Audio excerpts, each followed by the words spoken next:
ဇလန်းစာမှာယင်းနဲ့အော်ဘက်တိုရဲ့ဆက်ဆံရေးကအရင်ထက်ပုံမနီးစက်လာတာကိုတွေ့ရပါတယ်။အရင်ကအလုပ်ကိစ္စတွေကြောင့်ပင်စကားများခဲ့ကြပြီမယ်။အခုတော့တယောက်ကိုတယောက်ကြည့်တဲ့အကြည့်တွေကပြောင်းလဲသွားပါသည်။အော်ဘက်ကမနှက်စာဖြင့်ပေးရင်ယင်းကိုဂရုစိုက်ပြတဲ့အခါ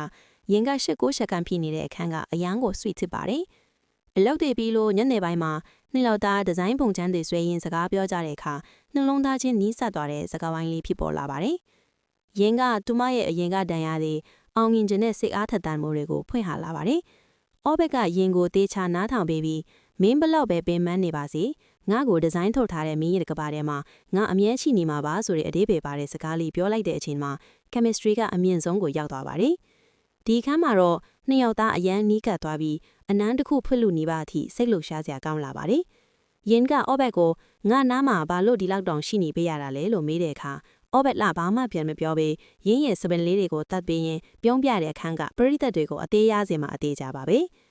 ဇလန်းသိန်းကနီးမှာတော့အေးချနေတဲ့သူတို့ကြားတွေကိုဖုံးတဆက်ဝင်လာပါတယ်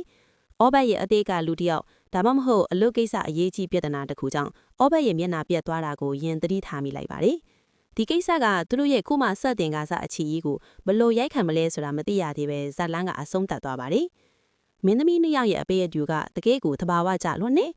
ရင်းရဲ့ချေးလက်ပုံစံလေးနဲ့အော်ဘက်ရဲ့နူးညံ့တဲ့အပြုံးလေးကလိုက်ဖက်လွန်းနေ